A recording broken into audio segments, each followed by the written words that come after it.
much fighting, but there was a lot of propaganda. There was a lot of scaring. There was a nuclear race, and a bunch of other things went along with it. Let's check it out. Let's see what we can learn. Let's react now. The year is 1917. Fighting rages on the Eastern Front of the First World War. Both Germany and Russia are on the brink of collapse. Soldier, I need you to bring me this man. Got it. Who is it? Found him, sir. Wrong man. No, not Lenin. Lenin, the Russian communist. Why would I say Beetle? Lenin, the Russian communist. He was exiled to Switzerland. You know what? I'll do it myself. Maybe the Beatles. Maybe the Beatles helped. Go right to the wall. Oh, Yes. Who wants to start a revolution? Is that how it works? Is TED Talk ready to versus Lenin? Alright, I'm here to learn. I'm used to it. You're so proud I don't know anything. The Germans put Lenin on a train and sent him all the way back to Russia, hoping he and his mates would create an internal crisis. And create an internal crisis they did. The government was overthrown, and Lenin was in charge. He immediately pulled out of the First World War, made the country communist, started a 3-year-long civil war, got shot, broke the economy, caused a famine, and then he died. On his deathbed he said, "Hey man, tell whoever's in charge of giving people jobs not to let that jerk Stalin become the next leader." By the way, who did I put in charge of giving people jobs? That would be Stalin, sir. Stalin was a rising force in the Communist Party. He still had some opponents, but conveniently, all of them were arrested or disappeared. So that was ugly. And so Stalin took over. He implemented his 5-year plans, which transformed the country from an agriculture-based economy to an industrial one. And like Lenin before him, he reigned with terror. Anyone who dared criticize or oppose him would either be killed or left to rot in the horrendous Soviet work camps. Then a short man with a silly mustache tried to take over the world, punched the Russians all the way to Moscow, and then the Russians, with some help from their faithful ally, the Winter, punched them all the way back to Berlin. At this point, being allies, America, the UK, and the Soviet Union were good chums. They held a couple of conferences near the end of the war to decide what would happen next. Hey Stalin, after all your trials and tribulations, you must be pretty happy to be standing here in Berlin. Tsar Alexander made it all the way to Paris. Just give me a second. Hey man, I think something's up with Stalin. I know, right? What should we do? Shall I tell him about the bomb? Yeah, tell him about the bomb. That will scare him. So, we got this crazy new big A-bomb that can destroy an entire city in one go. Yes, my spies told me already. But wait, I meant to act surprised. Wow, that's amazing. He already knew. How? Am I sure I want to send nuclear secrets via unsecure public coffee shop lights? Am I ever? Dude, use a VPN. And speaking of VPNs, if like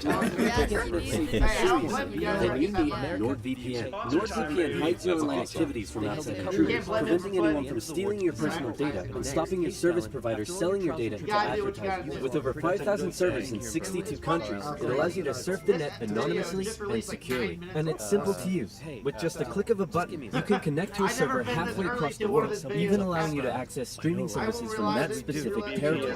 Say, for example, you wanted to watch a certain OverSimplified video that for some reason has been blocked in your country. With NordVPN, you can. It works seamlessly across PC, mobile, and tablet. Go to nordvpn.com/oversimplified to get an amazing 75% off. That's just $2.99 per month with an additional month free for a limited time. So again, that's nordvpn.com/oversimplified, also in the description box down below. Now where was the VPN? Oh yeah. Does the A stand for atomic or ass? Oh my god. America dropped the big A-bomb on Japan, and World War II officially came to an end. Hooray, we won!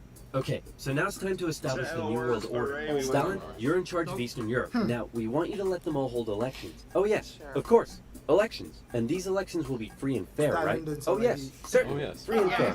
Definitely free and fair. Communist, communist, communist, communist, communist, communist. If that's not free and fair, I don't know what is. Throughout Eastern Europe, Soviet puppet governments were established as a buffer zone between the USSR and the West, with Churchill proclaiming an Iron Curtain had descended across the continent. The relationship between the old allies was deteriorating fast. Over the next few years, the British intervened in the Greek Civil War to prevent a communist takeover. In Turkey, the Russians began demanding more control of Turkey's sea access routes, which prompted the US to send their largest battleship to Turkey for a friendly visit. After World War II, Iran was now occupied by both the Soviets and the British. British, with an agreement to both pull out once the war was over. The British pulled out. Wasn't it Stalin was still like, called you know what? Persistence? I think I might stick around. All in favor of Yeah. kicking Russia out of Iran? I think so. Damn. You want to know something? I should get You it. guys suck. Pressure from the UN forced the Soviets to leave, and with the establishment of NATO, the Soviets had no doubt that the West was out to encircle and destroy them. And America announced the Truman Doctrine, in which they basically said, those guys are not cool, cannot be trusted, and we will do everything we can to prevent the spread of communism around the world. Many view this moment as the official declaration of the Cold War. Back in Europe, everyone was living in a post-apocalyptic world brought on by the Second World War. Cities reduced to rubble, not enough food, it was terrible. This sounds familiar. The more they suffer, the This more sounds like likely it this- is they'll turn to That's in a communism. country that's like that, right? You're really messed up. What's wrong with you? My father used to punish me severely. America realized what was going on and quickly made a move. Under the Marshall Plan, they sent $12 billion to Western Europe for its economic recovery. The countries of Yeah. Stalin's Eastern Bloc looked on with envy. Hey, Czechoslovakia, you want to come get some economic aid? Yeah, but I have to check with my That's not the mom only first. reason. That's not the reason. Stalin. Nope, sorry, America. This was a full-on economic battle raging between capitalism and communism in Europe. If the Western nations developed faster and better than the East, that would be a defeat for Stalin. So he set up his own rival economic recovery plan, which he called Comecon, and he also set up Comecon, which gave him more political control over the Eastern Bloc. But nowhere did this economic battle rage harder than in the city of Berlin. Caught over 100 miles behind Soviet lines, the city had been divided up between the Allies, and the western segments were still under Western control. East Berliners could travel freely to West Berlin, see the economic prosperity, and think, What if there was like a maybe this communism thing ain't so great after all. I'm gonna have fun tonight. and then they put up a wall. You're home, You want to friends. happen. You stink of capitalism. You're not engaging in imperialist debauchery again. I swear, Ivan, I can't keep doing this. Stalin wanted the West out. So he said, hey, guess what? I'm blockading all of your supply routes to West Berlin. What are you going to do about it? I suppose we'll just fly the supplies in. Yeah. You win this round. The Berlin airlift was an incredible undertaking and a major success for many the flights. Western Allies, and Stalin ended his blockade of West Berlin. His aggressive actions worried the West, but not as much as this did. The Soviet Union had developed their very own Yeah, atomic yeah, bomb. some The USA bomb, yeah. no longer had a nuclear monopoly. The world now knew that if a major war broke out between the two superpowers, it would be more destructive than anyone could Yeah. imagine. So it was comforting when Stalin came out and said that war between the Soviet Union It would've and been the like West World War was III. unlikely. Oh, It would've been like World War III if they No, would've. it was inevitable. Inevitable. Hey, you know who I haven't checked in on in a while? My good friend China. Inevitable. Whoa! What happened to you? What happened to them was a full-blown civil war that had been going on since 1927. The People's Liberation Army, under the leadership of Mao Zedong, successfully defeated the Republic of China, who fled to Taiwan. The now communist China and the Soviet Union signed a mutual defense treaty. This was terrible news for the West. But wait. There's more. After the Second World War, Korea was divided along the 38th parallel. In the north, the Soviets set up a communist regime. In the south, America set up an anti-communist regime. Both were led by very sweet-looking old men, but don't let that deceive you. They were both ruthless dictators, and both dreamed of reuniting Kim Korea Jong-un. under their own That's his regime. dad Now that over he had there. the bomb, Stalin was feeling a little more cocky, and he finally gave Kim permission to attack. The North launched a surprise invasion of the South on June 25th, 1950. With Soviet aid, the North Koreans steamrolled through, taking Seoul in just 3 days and replacing one ruthless dictator with another.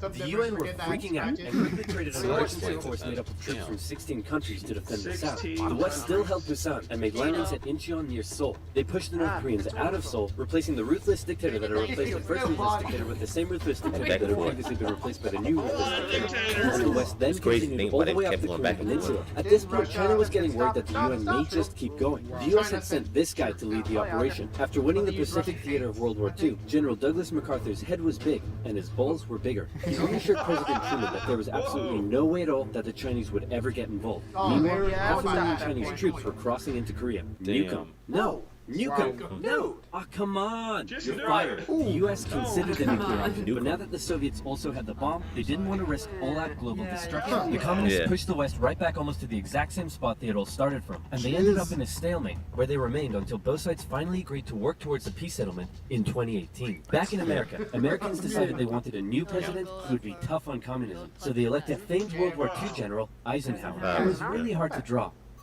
It's 1953. Hey, Stalin.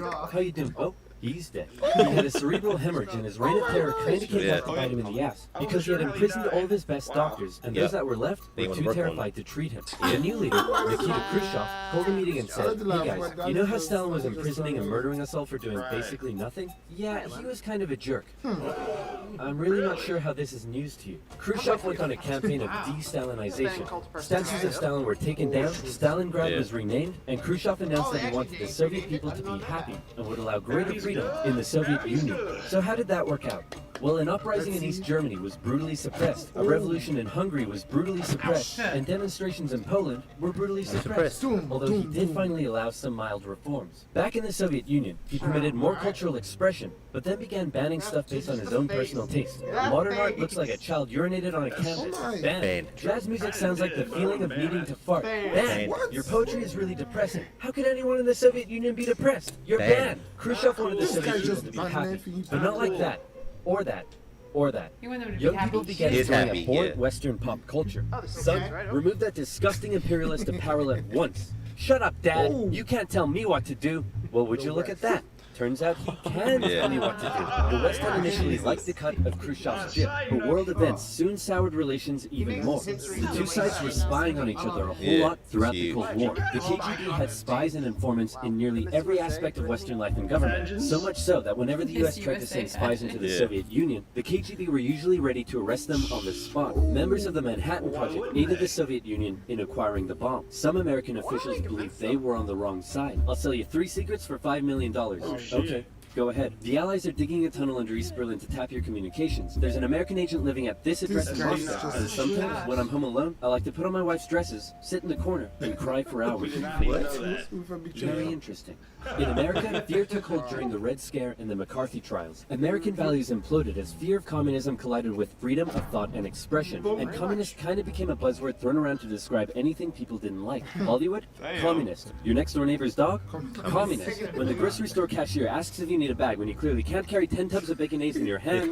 Communist. But one area in particular where the US had an edge over the Soviet Union was in its espionage technology. In particular, U-2 spy planes flew across Russia carrying out surveillance from the skies. There was a nasty incident in 1960 when one was shut down and Khrushchev was furious. Who the hell is this? He's a high-altitude weather enthusiast who flew off course. Okay, that sounds plausible. Wait a minute. Why does he have a gun and a poison needle? Because Commit suicide, is that called? very naughty high-altitude weather enthusiast. But much to America's concern, the Soviet Union appeared to be ahead in the space race. Everyone freaked out when Russia launched the world's first satellite, and then they actually sent a man into space. Even worse, there also appeared to be a missile gap in the Soviets' favor, and Khrushchev was so confident that he even allowed the US to set up a technology exhibit in Moscow, attended by a certain Vice President Richard Nixon. Check this out. We have color TV. Yes, but we've been to space and can obliterate you with our massive nuclear arsenal. Check out this vegetable peeler. Tensions increased further when both sides upgraded their atomic bombs to hydrogen bombs. And after West Germany was allowed to join NATO in 1955, Khrushchev set up the defensive Warsaw Pact, strengthening the military ties between the Soviet Union and its satellite states. In 1960, Americans decided they wanted a new president who would be tough on communism, so they elected John F. Kennedy. The Soviet Union was advancing its technology, but it was also bleeding its coffers dry, and all of the money was going towards the military, not the people. Life under communism was still as hard as ever, and Berlin remained a thorn in the Soviet side. The contrast between the economically prosperous West and the struggling East was clearer day by day, and East Berliners were still able to freely travel to the West. Now, many of them were deciding to stay there. Millions defected to West Germany via West Berlin, causing Eastern factories to lose workers and taking a heavy toll on the economy. Soviet leaders decided this couldn't continue any longer. First, Khrushchev tried this: leave West Berlin, or else. Or else what? Or else I'll be really mad at you. Yeah, no, we're gonna stay. Listen, man, West Berlin is ours, East Berlin is yours. That's just how it is. Kennedy felt pretty good about his show of American resolve. But wait a second. Did you catch that? Let's replay it. Yours. Uh-oh, Kennedy just told Khrushchev that the USA wouldn't interfere in what the Soviets did with their section of Berlin. So Khrushchev came up with a new idea. We're gonna build a wall, and it's gonna be a big, beautiful wall, and it's gonna keep out all the Mexicans. Oh, sorry. It's going to keep in all the Mexicans. I got it. On August 13th, 1961, Berliners woke up to find their city divided into two, with barbed wire and guards blocking the border between east and west. Over time, a wall was constructed throughout the city. Families were torn apart. Thousands would risk their lives escaping over the wall, and hundreds would die trying. To the despair of Berliners, the West were unable to do anything about it. But the wall did put on full display the failure of the communist system. As Kennedy said, democracy is not perfect, but we have never had to put a wall up to keep our people in. As part of the agreement between the two sides, U.S. diplomats were still allowed to travel to East Berlin. But suddenly, East Berlin crossing guards started giving them the business, and Kennedy was like, nah-uh. In October, the U.S. walked tanks up to the crossing point at Checkpoint Charlie as a show of strength. The Soviets did the same, and the two were in a standoff. They stayed like that for 16 hours, and the world braced for nuclear Armageddon. Thankfully, though, Kennedy called Khrushchev directly and was like, hey man, this is getting way too hot. How about you back your tanks up by an inch and we'll do the same? Sounds good. Okay, how about you back your tanks up by another inch and we'll follow suit? Alright, hey, you want to do another inch? And they both very slowly inched away from the apocalypse. Phew, let's hope that's the biggest crisis of my presidency. It wasn't. Yeah, man. You gotta rate it. Yeah, man, definitely good, man. Yeah, one wall that takes it back in time. The biggest part that I like was the five. I didn't know exactly why. Yeah, kind of, it was great.